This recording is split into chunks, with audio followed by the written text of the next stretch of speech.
Super cool radio.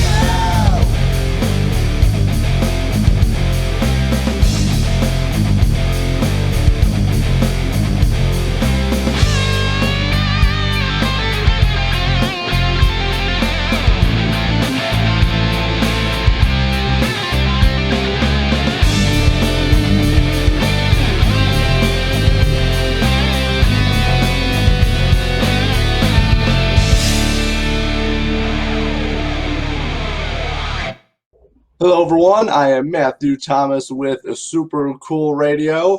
My guests at this time are signed with Pavement Entertainment, bringing the New England metal, and they have a really awesome single you already know coming up on April 30th. Please welcome Sepsiss. Hello. Hey, what's up? Thank you guys so much for hanging out with me and making up Sepsiss. We have Melissa, lead vocalist, and William, guitarist as well. So how you guys doing? Doing good. How about you? I'm doing really good. It's actually like 70 degrees in Indiana, so I'm very happy. That is awesome. I wish it was 70 here. I'm not complaining. I'm not complaining because in New England, I was going to trip out on the weather thing too. Because I was going to say I was in a great mood because of the weather thing. It's really nice out, but it could be 70, which would be great. It's New England, so we spend Yeah. most of the year in darkness. And We get maybe 3 months of summer. so when it's So. spring, it's a very commanding, punctual, crisp spring. But it's bright and we can see the sun again and there's vitamins hitting your face. It feels really good. It does. Yeah, I'm actually going to be doing yard work later today because you have to enjoy the nice weather. Since I mean, with all we get hammered with snow. I assume you guys in New England do as well. And of course, everybody been inside and everybody's been trying to be safe. Right. We're looking for really, at this point, irresponsible reasons to go outside. Anything that can get us out of the office, anything that can get. We love being in the studio. We love recording. We love writing. And normally that would be a thing that we'd be complaining right now Definitely. that we didn't have enough time to write and we didn't have enough time. But we are done with sitting around here. I think we're done sitting. No, seriously, it's time to have a walk. Anything is good. People want concerts and all this stuff. I just want air. Air. Let me breathe. Nice fresh air. I didn't think it was. I thought it was kind of overrated having nice fresh air being outside. But after last year, it's like a necessity now. No, seriously. I was one of those guys. I see. I was embarrassed to say anything further about it, but I was one of those guys out, that really I like my tech, I like my comfy chairs, I like my modern shit, and you're right. I don't like the cold. I don't like the fuss of wearing a jacket and put boots and snow in the season. And no, this is the very first time I could say, like, being a resident in New England. I even liked the snow this year. I can't even believe I'm saying this, and I know I'll regret it later on. But this just this one time, just for the very commanding harshness of and the reality of wind and something about the internal gyroscope, something about the balance and the just smelling the earth. I forgot You know what I that mean? we're creatures. Yeah, I've forgotten that we have a physiology and that we're made out of 70% water. I forget that we're made of other little creatures. Oh, yeah, I just you need forgot. these things. You learn this shit in high schools, and I forgot. And you get in this bubble, and you get this idea of concepts and what you're reading, what you're conceptualizing, and you forget that there's this whole wonderful space out there built for you. I really like how you said all that. I don't think I could say it any better, but yeah, like I definitely last year, like I've been going out for walks, we have a nice park in downtown, so I've been doing that lately. It's just so nice to actually be out in nature because I never really kind of like you, I never really was that way before 2020. Yeah, you see all these people just walking now because I would they're have really goofed on somebody. If we would have been, and you know, if we had been playing guitar and somebody said, "Oh, I needed some air," I would have said, you know, what are you, a pussy or something? What do you mean you need? What do you mean you need air and food? How, you know? How dare you? Work. So it's all about hard work, you know, and we're taught that, you know, it's like being in America too. We're taught, you know, work hard for what you want, and it's in economics and the grind. Things move fast. And man, speaking for myself, I kind of got into a point where it was like, wait a minute, this is all very manufactured concepts.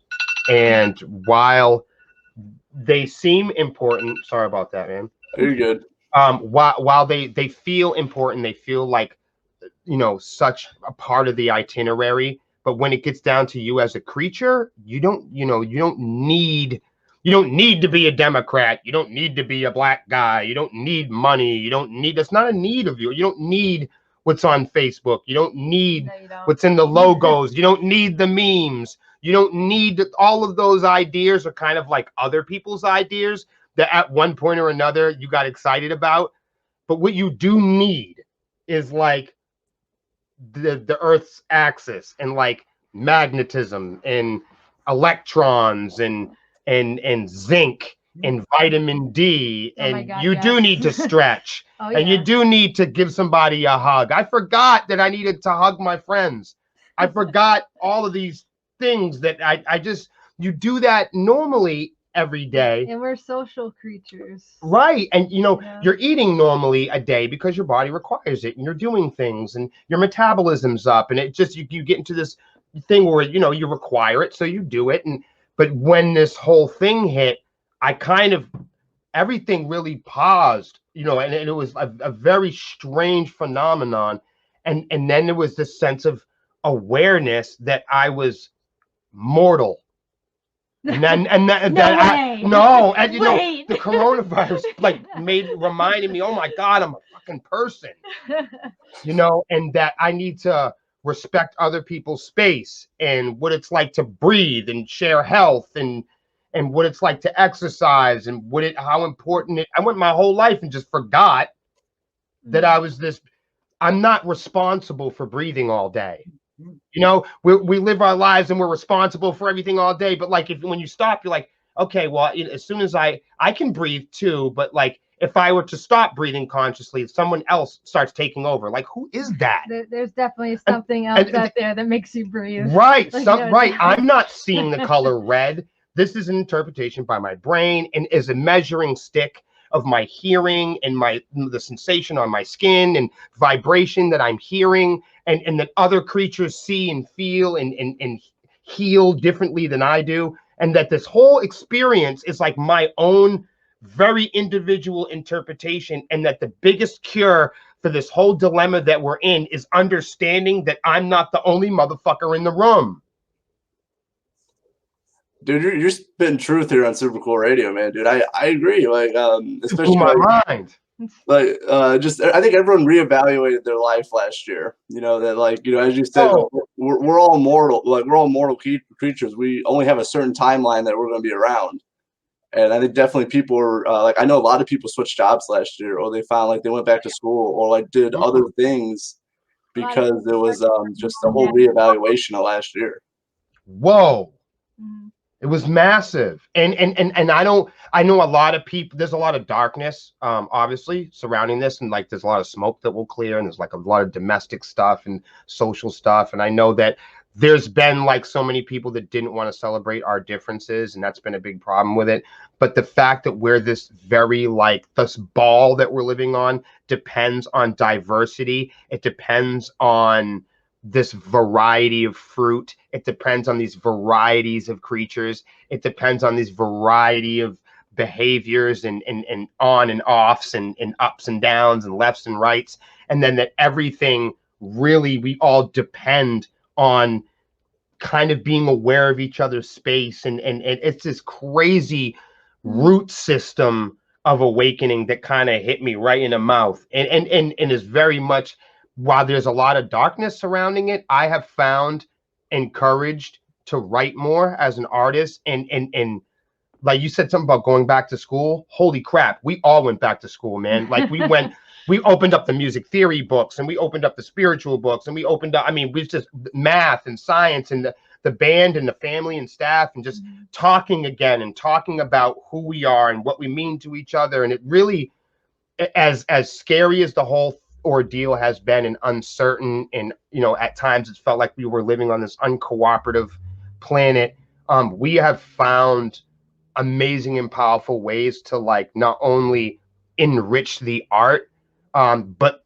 we're living through this, and it's inspiring whole new facets and dimensions and depth to our lives, in our friendships, in our art, in our writing. Certainly gets the creative juices flowing. It scares the shit out of you, but it's boy, is it exciting.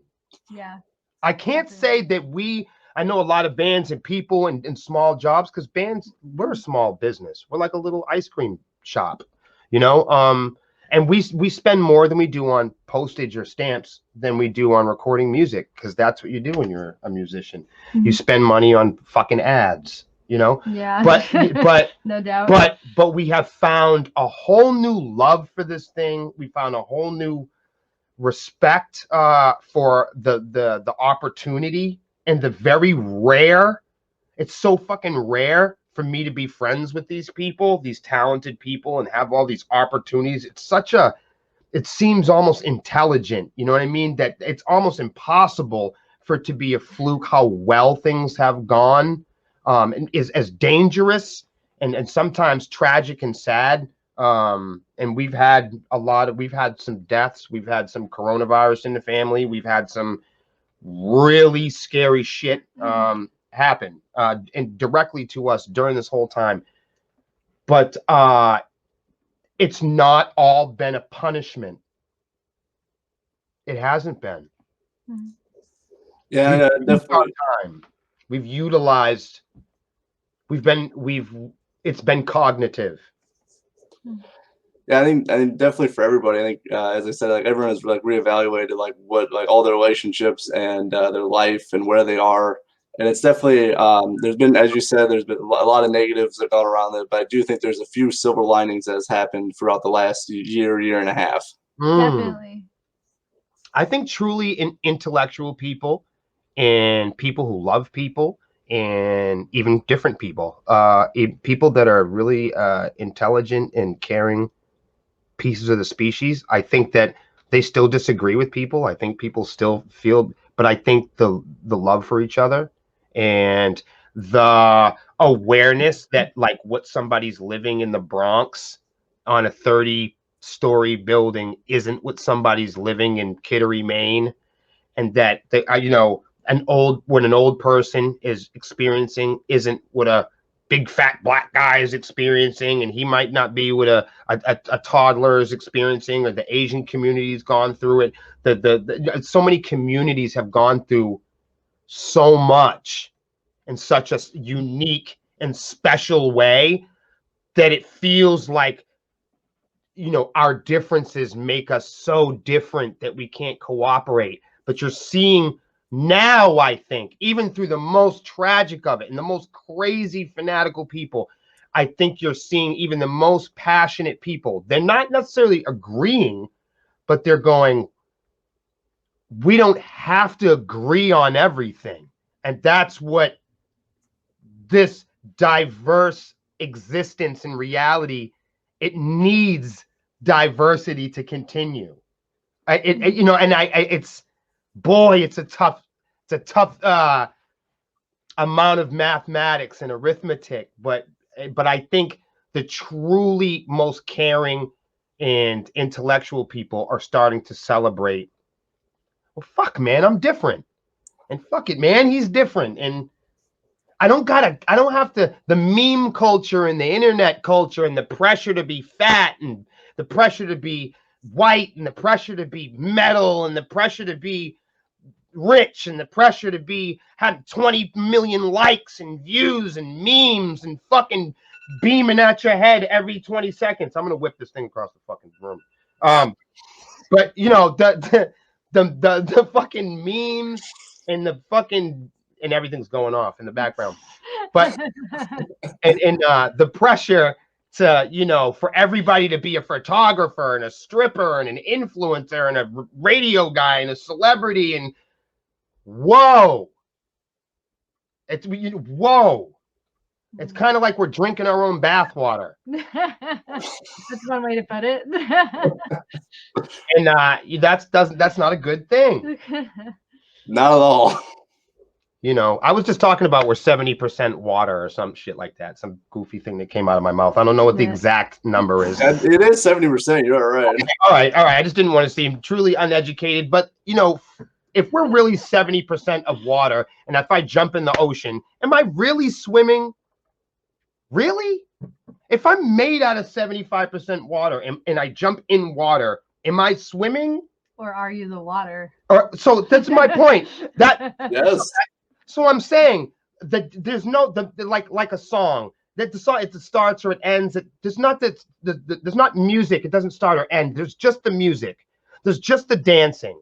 There's just fire. The flame is on. Some people, you look at the flame and you go, okay, the flame is dancing, like as if it's a one thing or an individual thing. Oh, look at them. There goes the water. It's waving. But there isn't a water that waves. There's just waves. I agree. I think definitely, and kind of going back to your earlier that we are all different, and we need to like have like open conversations about things. I think that's definitely what's like hurting society is like people don't actually want to have an open conversation about like issues or other things. Too dangerous. They might not like you on Twitter. Yes. We get shit all the time because we have one of those silly little blue checks on Facebook, and we'll comment and stuff like that, and people will say how relevant or unrelevant we are. And then one time somebody said they were going to cancel me, and I said, you can't. And I said, no, I'm gonna cancel you. I said, it's a concept, buddy. It's not real. You can't just wish me. You can't wish me something. These guys are crazy. I mean, we're just living in a different time. Yeah, I don't think you can't meme yourself into having skill sets. It doesn't work that way. Yeah, I think a lot of people are afraid of this, you know, as you said, this cancel culture. And I think that what people don't like understand, the people that don't like you aren't your fans and like aren't your customers and stuff. They're just people talking trash online. I'm too old to affect me, I feel. You know, you know what I mean? Like, I'm an 80s guy, and I'm from a time where you used to, you know, you could get in a fist fight and the cops would break it up. You know, nobody went to jail. Nobody ever got shot all the time. I mean, bullies and stuff like that. You punched a bully in the fucking face. You didn't tell on them. It was different. I don't know. It's different. When you fell off your bike, you busted your knee and you went home. It was a different thing. Hiding behind a screen. Right. It wasn't all this So crazy pressure to be like a character on the internet, you know? And these, you know, with the cancer culture and the whole bit, it's just the whole thing is based on concepts now, and it's all dominated by ad space. So like journalism isn't a real thing, and like so you get caught up in this. I got trapped during the coronavirus thinking that, you know, people were all mean to each other. And even like that was a problem too, because I started to think, you know, oh, everybody's got to be nice to each other. Why is everybody so fucking mean to each other? And I had realized it had gotten a hold of me too. You know, because let's face it, I mean, the devices, they don't show you, you know, anniversaries. They don't show you learning a new barcode. They show people falling down the stairs. They show people hitting each other over the head with shit and yelling at each other and disrespecting each other. And you know, you only have a couple moments. You only have a couple moments in the fucking comment section before somebody insults somebody. It's like there's only 1, 2, 3, and then an insult. You know what I mean? So it's predictable and it's low quality oratory, and it promotes itself like there's this open, decentralized kind of encouragement for conversation, but it's with the lowest quality fans of the internet, not culture, not conversations, or not even politics, or not even heritage or music or radio, or It's people that are fans of the internet and attention and fans of egos, not fans of guitar, not fans of, you know, daughters and mothers and sons. And so I mean, even I got wrapped up into it and started to think, you know, the whole world's angry and hates each other. And even that was a distortion because it's not true. Because, you know, I mean, because when you go outside, you're seeing a very different community that doesn't exist on the internet. These young kids mouthing off, and the way that people treat women, and the way that people treat products and skin color, and they're not talking like that on the street. And that's because they don't have the courage to. It's an internet thing, man. And I didn't like. I started to become upset with humanity, and I was like, wow, like I came back out into my community and started having real conversations again, and put the phone down for a minute, and kind of balanced out that social gyroscope. And I said, well, let me look at it, you know, for what it really is. And I said, man, people aren't acting like that. That's something that people are doing on the internet.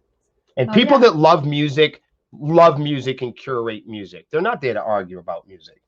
And you just have to find, it's just difficult to find those people on the internet because the internet and the algorithm promotes people falling down the fucking stairs.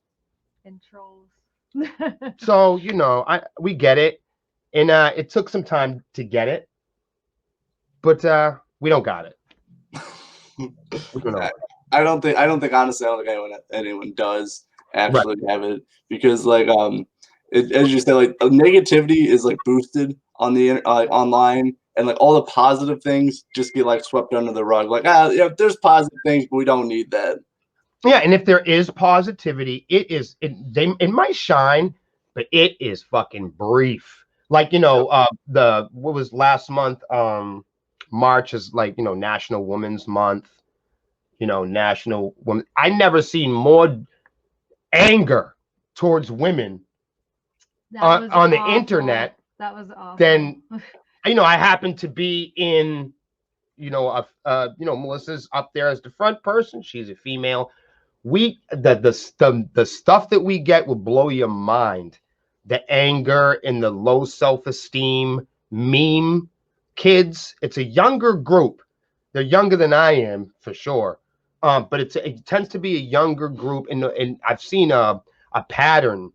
They especially act like this in the gaming universe. Yeah, and because we also have a gaming community and on Xbox, and the general, man, is an overwhelming amount of negative response between the young men there, and there's the self-esteem. I want to say there's like a self-esteem and thing, a very man to woman self-esteem thing that's happening. It's strange on the internet. Like they see a woman and they want to put her down immediately. There's a lot of anger. So I mean, just like, so we did a bit on it with our gaming community and talked about it a little bit. But what we're talking about here is like healing, and what we're talking about is like health and going back, you know, into like a post-corona world and celebrating our differences. And it just so happens, ironically, that like during a month where we're supposed to be celebrating relationships and deeper connections with our sisters and our mothers and daughters, you know, me being a middle-aged man, I have 2 kids, and you know, and I feel like I'm a teacher, a curator, somebody that's, I feel like I'm at an age now where it's about giving back and teaching. And it's just shocking, you know, it's shocking to me that I've reached this point of generosity, you know, and ironically, you're seeing these folks, and I can't wait for people to get back outside in their backyards and to put the tablets down and to put the egos down for a little while and start facing our issues together, and you know. In the communities, I think these people are bored. I do too. Yeah. And I said it's a self-esteem thing. I don't think they feel that way. I don't. I think that it's this pressure in society, and this kind of this pressure for everyone's got to be, you know, some sort of an internet reviewer or a blogger or a vlogger, and so there's this pressure to be intelligent. There's this pressure to have skill sets, just like when the magazines were affecting the young ladies with with bulimia and anorexia back in the 90s. Do you guys remember that? And everything was sugar free and fat free, and I mean, and we're doing it again with the I mean, but the same the pressure that the young ladies have. A lot of young ladies I went to high school with were all cutting themselves because of their weight and a lot the pressure from MTV and Sweet 16 and what the magazines are doing, and now that's like on the internet fucking beamed at you, fucking and you touch it and you poke it and you get rewards for it, and some of it even pays you, and there's a star and a little note that goes off and it triggers these emotions and chemistry, this very chemistry in your brain that affects your physiology, that affects your mood, that affects your disappointment, or your, so you put up a dance and nobody likes it, or you say something smart and everybody wants to kick your ass and cancel you. There's these very real fight or flight chemicals that are being released in the body unnaturally, to getting your fucking heart pumping, building the hairs on the back of your neck. You want to claw somebody's eyes out. You never even met this person. Yeah. Yeah, I mean, a lot of interactions with these people. I think a lot of the comments they put, I think it's just to, I don't know, for whatever reason, like, I don't know why trolls are such a big thing, like why people actually want to be trolls or anything like that. I don't really see why. It's like a video game. I learned this from my son, because my son is like a master computer gamer. He's big into computer gaming. I said, what's up with this shit, man? Like, what is it? For some people, I'm sure it makes them feel good. Some people but some people, there's this thing with they're almost like gamers. They're technology people that gain points. Like, there's a point system. I mean, what I meant earlier about you can literally get paid from it. Fucking torturing people, man, on the internet and manipulating and breaking pieces of applications and getting applications and computer programs to behave in certain way, manipulating people to get and influence the programs to behave in certain ways, and unlocking business features and trashing and destroying tools on the app. It's a thing. It's a culture of usually young men who are interested in control. It's exciting. No one can punch you in the face. You get to do it all in the comfort of your home. And what's the punishment? No one can see you doing it. Yep. Yeah, it's very sad how there's definitely been a shift from, as you said, like, everything's like almost online based, but you can't, there's no, if you did that in real life, you, as you said, will get punched in the face. But the reason why people don't go away and talk like that or act like that in real life, because you can't. Because you can't. So it's this kind of like reinforced coward kind of base stuff that's like, you can't learn anything from it. It's right. You can't learn anything from it. It's not going to enrich your community. And the internet was like intended. It's like, oh, the internet's this great place, and decentralizing and Bitcoins and, this whole thing about us, bringing the power back and being against the man, and information that can travel at the speed of light. But the thing is that the kind of information, nobody predicted that people would be sending people falling down the stairs as the bulk of information. Dick pics and cats and fucking, like, you know what I mean? Like fucking, like cats, dude. You know what I mean? Like the internet's like cats. It used to even be like porn. It's not even porn anymore. It's fucking Ariana Grande and fucking cats. And so the internet was like, it's supposed to be like this place for intellectuals and artists and free speech. And it's, if you dig, like, there are places you can find that. Absolutely. But the average, there's two people on the internet, man. There's clients and then there's users. The language even, us as Sepsiss, like when all of our accounts, they're connected to, celebrity features and goofy little stuff. You know what I mean? So, and it's different than the average person that uses Google. So, you know what I mean? When we use Facebook, it's different. We have different features that the average person, where they don't call us users, they call us clients. They call us on the phone. They talk to us person to person. They don't do that for regular people. Why? because it's a product. And and it's not social media. It's social marketing, man, at its best. Yes. No, you are absolutely correct. Like I'm actually taking like marketing classes, and dude, you are absolutely correct with everything you just said. Thank you. I appreciate it, man. Now, I do want to switch topics real quick. You guys, as I said in the intro, you got a new single dropping on April 30th, a little over 3 weeks away. You already know. How was it writing and recording the new single? Well, I want to say the hardest part for me was probably the harmonies in that song. That was definitely difficult. Melissa usually fears the harmonies, but you always land it though. Yeah, you killed it on the single. I'm not saying it didn't come out great. I was just saying it was difficult. We try to. We're a growing band. If we released our best material right now, then that would be a big fucking disappointment, because that would mean that you've heard the best of what we got, and then that's that, and now we have to either like do some more of that or do something entirely different or whatever. But we're excited that people like the material that we put out before, and they're still excited about it. Record sales is still going great. I mean, things are really going well for us.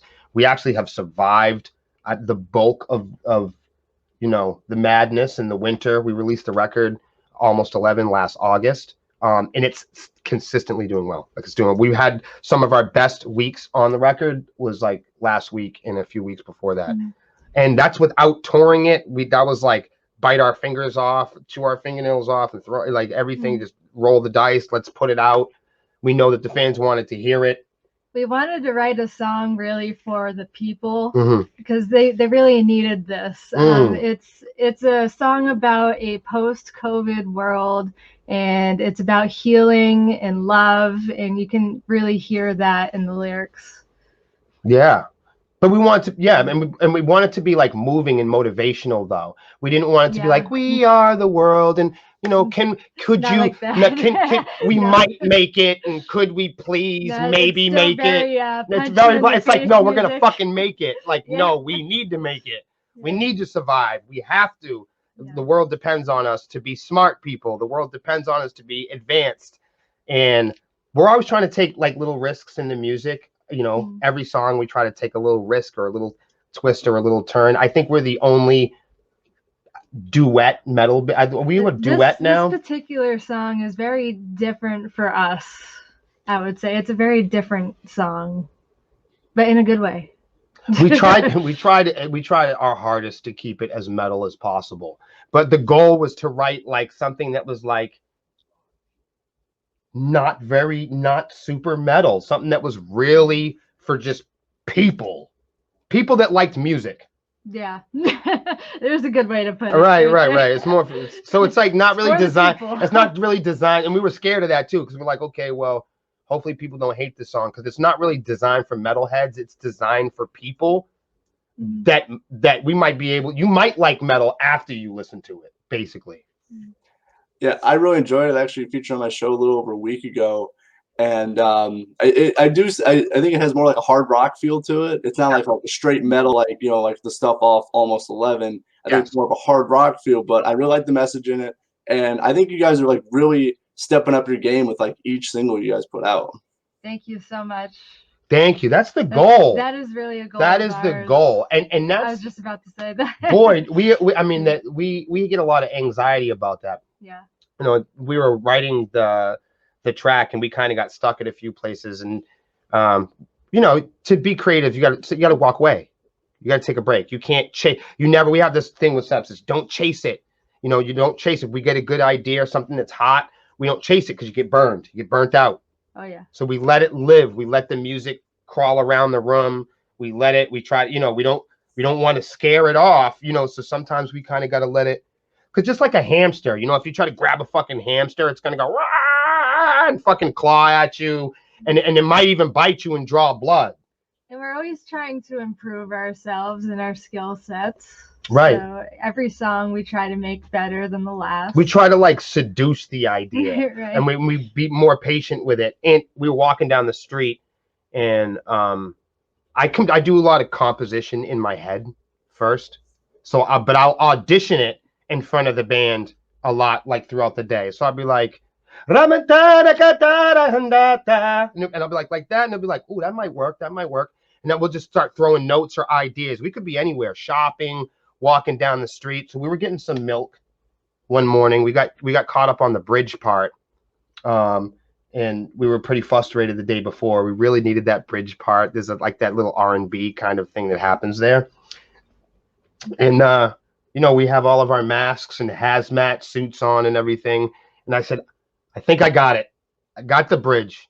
And we had to put our milk down in the middle of the street and undo the masks and the whole thing. And then I sing the part, and then we went back and recorded it. That's how we do it.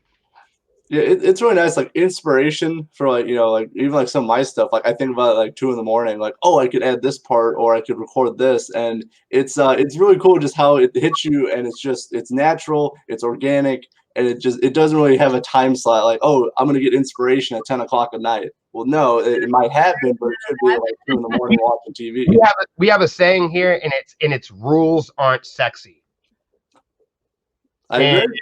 And like with our music, there's a sensual, there's a sexual element in our music, the way that it moves, the way that it turns, the way that our music twists, whether it's a hard rock effort or something a little slower. You'll notice that with Sepsiss music, there's always going to be that little sash, that little swag, that little snap to it, that little bit of grown up adult sensuality, sexuality to it that moves your body. And that's a thing you can't chase when you're making it. You know, you got to let that thing happen. And it's a very natural, honest thing that happens in the music. And we try not to aggravate that at all. Mm-hmm. It's definitely the first kiss, right? It just happens. You just know, you know? Yeah, definitely.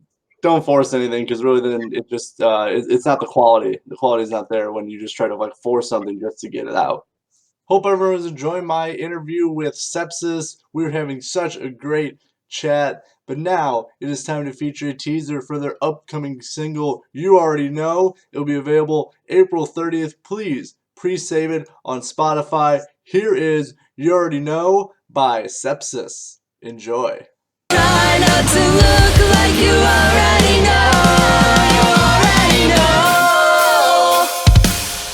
If I may, can I take you into midnight? A game of mine, one that we could play for keeps. Could you be my favorite nighttime? Could you sing a song for me?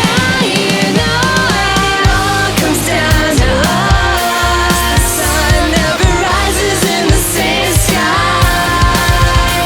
Sometimes what goes up stays up. Once again, that was You Already Know by Sepsiss. It will be available on April 30th. Please support them and pre-save it on Spotify today. Now, back to the interview. We kind of designed our lives took us 10 years to design our lives where we could create in a space and make a living 24/7 off of music with no side gigs, where there's no Monday, there's no Tuesday, there's music.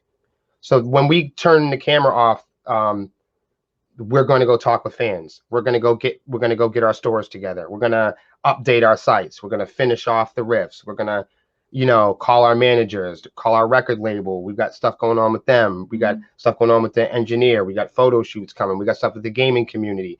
There's not a minute in the day free for us. Even when you guys hit us up, like, do you want to do the interview? We're like, yep, we'll do it right now. Yeah. Because we better get it. You know what I mean? Because we're moving. After this, we'll be doing something else. And we built ourselves in such a way. It's very military around here, where we have kind of modeled our lives where if an idea comes up, or if there's a twist or a turn in the day and we need to create, or we do that amount of living where it inspires a powerful musical idea, we could do it right now. Behind you, behind the camera where you're sitting now, there's a whole wall of equipment over there. In the other room, there's a whole wall of equipment, and we have an entire building full of equipment downtown that is our normal rehearsal room and studio. And we have all of these assets that we've built over years, just saving up and grinding hard and working hard, and every fan, meeting every single fan one by one, making a relationship one by one, with every radio station, every fan, every child, every kid that's come in. We make the time for them. We remember people's names, and we just love our fans. We love doing it. And I love that connection. The fact that we never set out to make $1 billion, be, get a Grammy, or we're not really concerned in that. We're not really trying to be the best. We don't want to be the best, but we want to be the best version of us, I think. And it is important that we're like this authentic alternative thing for people to listen to. There's so many smart math bands and screamers and dad rockers and power metal, and we love and listen to all of that and respect all of that shit, and we are pumped up. We listen to it on the way to the shows. We love rap music and reggae. We're musician people. We're art people. From the streams to the rehearsals to the content we put on the internet, we know how to really find a way to love and respect what the community and other artists are creating. And because of that, we have this kind of tradition of celebrating other people, and it's just really made us strong, and it's helped us be unique by not feeling competitive or feeling like we got to dismantle this band or that band. We love what we're doing, and we're okay with being unique or goofy or different or however it is, man. Yeah, no, definitely. I really like what you guys are doing. You guys, you've really built like a community around yourselves, and you interact with your fans. You know them, and definitely, as you said, with like your music, it's not just like metal music. There's other elements in there. You have a keyboardist as well, Mr. Goodbars. So you guys throw in some different elements in your music as well. That's not like just straight metal. And I do appreciate you guys like got back to me right away and like, hey, can we do it tomorrow? I was like, yeah, let's do it. That freaks people out. Some people be like, "Oh my god!" Like, wait, what? They're like, "Wait a minute, you're gonna do it right now?" I'm like, "Yeah." That's really. We're so excited for the opportunity to do this. Most of us are like, we grew up in institutions. Some of us are orphans. The combination of people that are a part of our staff in the band. We're a big band to begin with 6 pieces. It's hard to get 6 pieces in a room to do anything. I don't give a fuck if it's soccer or a bar mitzvah or ping pong tournament. It's hard to get 6 people in a room every. It really is. Right, you know what I mean? So, and then with all the personalities and the kind of shows that we like to put on, it's just like on the internet. Our shows are very interactive. They're super physical. They're really athletic and muscular, and you know what I mean, and very purposeful. And once again, we put a lot into making our stage plots really unique and in a very one-time experience each time we play. No backtracks or no synthetics or anything. Everything's very organic. Right. If we hit it, we hit it. If we don't, we don't. There's room for disaster. There's room for humanity, and like I was saying before, where I feel like we always are learning, and there's room for growth. That's what's kept us hungry, I think. Not being satisfied, just being able, like, okay, well, we've done this. Knowing that let's take on the next thing, like there's room to grow. And that's part of us answering, like when people say, hey, we want to talk to you about your record. And they're a tiny radio station, or maybe they're just a streamer and they have 7 fans. We're fucking there because we know how powerful 3 or 2 of those, one person could be. That one person, and when you're us and you see a couple years of not just kids or adults or people you can predict, people of all shapes and sizes and colors and ages write to you and send you gifts and send you fan mail and say, yo, you're changing my life. you are helping me through school. You're helping me through the coronavirus. I didn't know that you could be black and listen to rock and roll. I didn't know that you could be a female and sing. I never knew you could be poor. No one ever knew. And we are a great example of people. We don't have any special relationships. We're not born into any fancy sponsorships. No one's ever given any Sepsiss anything that, no disrespect to any of our partners or people that work with us. No one has gotten us any likes, views. No one, there's not a record label that pushes us like that. No one.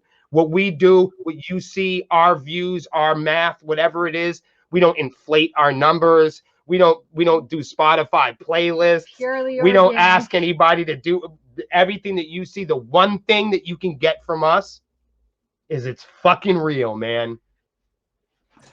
Yes, and that's like, I think that's the biggest draw for you guys. Like, you do everything, it's real. You guys, you don't lie to your fans. You don't do like any of that stuff. You don't embellish. You don't want to get caught. Yes. What's the sense? Exactly. You know, we were open book. We wanted to be unperfect people. It's part of the band, you know, because we come from the darkness. That's why we chose metal.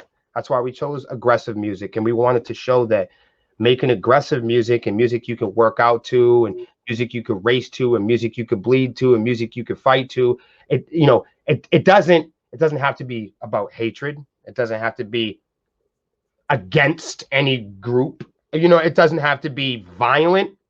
It doesn't have to be, a lot of my African American friends, when I got into rock and roll, they thought I was worshiping the devil. I said, this isn't about. There's so many people are confused. So many people are confused about rock and roll and heavy metal and who can listen to it and who can't. To be aggressive and evil. And you have to be a bald-headed neo-Nazi. It's just so not true. It's not true. It's not true. And all of my favorite guitar players growing up happened to be Spanish and black dudes, and a combination of awesome white dudes. It was a combination and a variety of people. And all my favorite kinds of music and favorite bands favorite rappers have always been a variety of colors and shapes of people. When I was interested in starting a rock and roll band or being in one, I prayed and prayed and prayed that I would find someone like Melissa, because I said it'd be really cool to like tune the guitar this way and have a female sing over it. And I had these ideas in my head, and I was like, I try to sing with them. I was like, oh, it'd be so much better if there was like a chick doing this, and then maybe I could like sing a little bit, so it's that whole thing. Yeah, there's definitely there's so much diversity in like metal music, or just music in general, that I think it kind of gets overlooked. I think metal music gets a bad rap for like a lot of things, unfortunately. Metal music gets a bad rap when it becomes successful. Something about the fucking meme kids, I don't understand. If you see if there's a band and they're underground and it's a small community, it's like you have respect for it and people are willing to give it a pass or give it a listen to, or they ignore it politely. People don't ignore us politely. But most bands, they do. We look too different for that. Yes. But when we started, it was all black t-shirts, white kids with cropped haircuts. And that's what it was. We live in New England. That's just what it was. You just didn't see very many people that looked like us on stage at the time. And we like to use that to advantage, that we're different. And the fact that we had something different to offer. And we kind of stuck with it. But that wasn't always a cool thing. We got fucking laughed at and booed at, and for good reason too. We weren't always really good players either. I mean, we were awful, when we came out. We were terrible, just like all the other bands, because if you can't convince somebody to stay in the band long enough, then you can't get good at it. So you wind up being that shitty band with all those members that are coming in and out. Nobody wants to bog down and learn the music, Mm-hmm. And now they all have 3 kids and work landscaping jobs. Yeah, no, definitely. You guys, I think you're definitely you're revolutionizing the name metal, the metal name, to give it that has like diversity, and you can do different things, and not just everything is like hard, aggressive, and you say like as hateful music, you guys have a lot of positive messages throughout like all your music, and I think that is really cool. Thank you. And we wanted to twist and turn. We wanted to get dangerous. We wanted to provoke some questions. Mm-hmm. We realized that it's not all, cookies and cream and cupcakes and all that other shit. And, we don't play for any teams or agendas. There's so much diversity literally in people in the band. A few months ago when the protests and the coronavirus and everybody was burning each other and beating each other up, us as the band, we took the people that were here and we had all the band members and our merch girl all do DNA tests live on that was so much fun on our Facebook feed, because we just wanted to do whatever we could to break down this silly idea that any one person is Polish or Italian or and I'm funny looking as it is, and I'm adopted. I wanted to know from the beginning. We're all such people always go, oh, Sepsiss, you guys are so unique looking. You guys are so different looking. And we had all the fans, guess and make guesses. And a lot of people guessed that Melissa was Egyptian. She happened to be. It was like the weirdest thing. It was like, and like, then it was like Mr. Goodbars wound up being like 13% Irish. And he's like this dark-skinned black man. You know what I mean? And we just wanted to do whatever we could to be like metal or music in general is made by fucking people, man.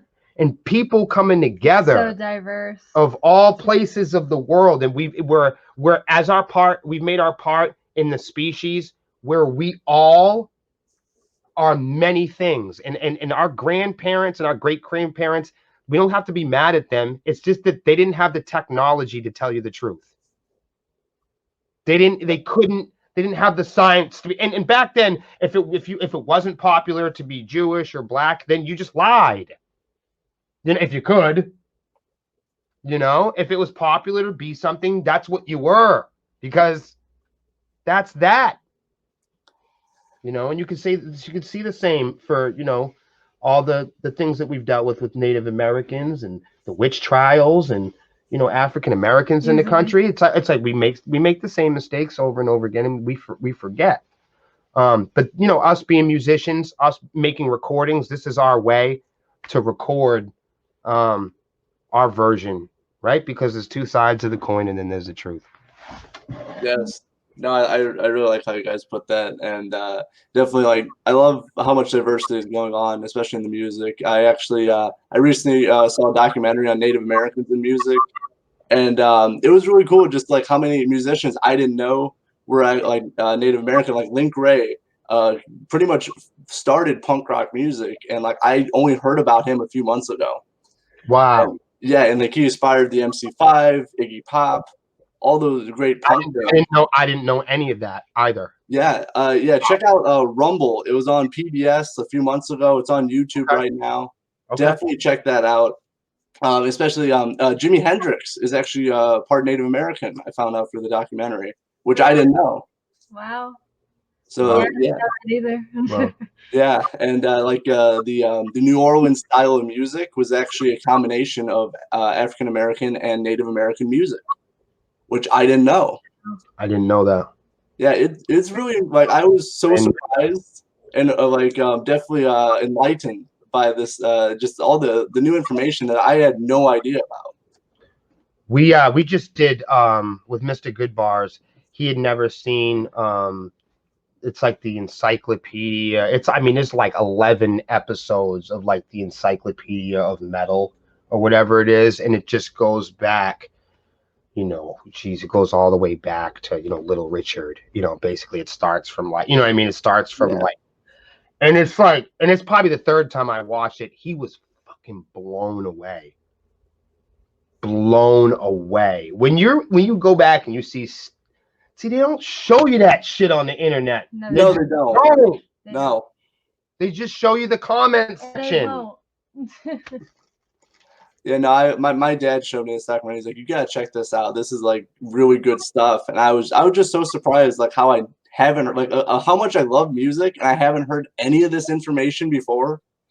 It's like, oh my God. I know nothing.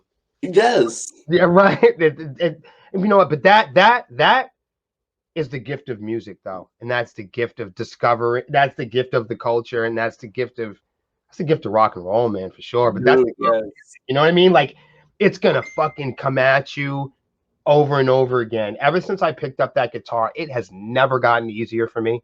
People are like, "Oh, Willie, you're so good," and I'm just like, "Man, this shit is hard." It has never gotten any easier. They're like, "Now that you're good," and it's not going to. It's not, and it's not going to. Every song we sing, it's like this time when we get done with a song, we're like, "Okay, we did it," and then we realize that we just finished a really difficult song, and now we have the challenge of making more challenging songs. Yeah. Oh shit! It's like, oh man, now what? Now we have to do it at least as good as that. Yeah, at least. Yeah. But that's it, man. Without the challenge, there's no fun. If life doesn't have challenges, then what fun is there? That's right. That's right. Thank you guys so much for hanging out with Super Cool Radio. I love chatting with you guys. I really like the unique conversations we had throughout this whole interview. It was really something different for me. I really enjoyed it. I hope I didn't steer us off the radar. All right. Everyone, please check out April 30th. Please save it to Spotify. You already know it's a killer song. If you heard it on my show, you already know. Haha. It's a great song. But I do got one more thing before I let you guys go. What can we expect from Sepsiss for the rest of this year, 2021? Well, we do have some big things coming up. So we've got a show in August. It's August 21st, I believe. Yeah, it's 21st. It's 20 to 22nd. It's like a 3-day event, but we're playing the 21st, and it's going to be in Lebanon, Maine, at Charlie's Hill. So we've got that show. We're hoping to go on tour. We are like this close. We are this close to inking something massive. We've got big things coming. I hope we are like hours away. Say much about it because nothing's like booked. Hours. By the time this all comes, it might be hours. We've got music videos coming. Hopefully touring, man. That's the big one. Yeah, honestly, the big thing we really want to do, we absolutely owe it to ourselves. Absolutely. The band really needs and deserves to play with each other.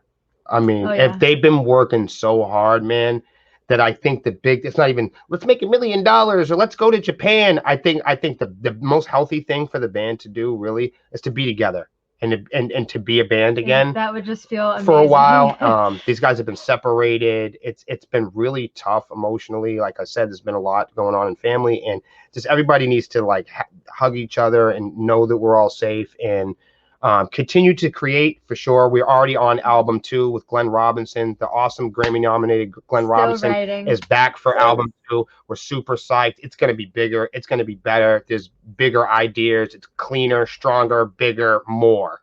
We just want to do more. But the big thing is we owe it to the band and to the fans to really do what we do best, and that's come out and hang out with you guys. And play. The records are great, but since we dropped the record, and dropping a record during the pandemic was a different experience, I think. Yeah, I can imagine. You know what I mean? We had a demo before that. It was a lot different because we could tour the demo. So it was like, oh yeah, we went and we toured the demo and started winning awards and felt good and felt confident. And then releasing the record in a pandemic, life is a bubble. You can't see the response. You can't see the people in the crowd.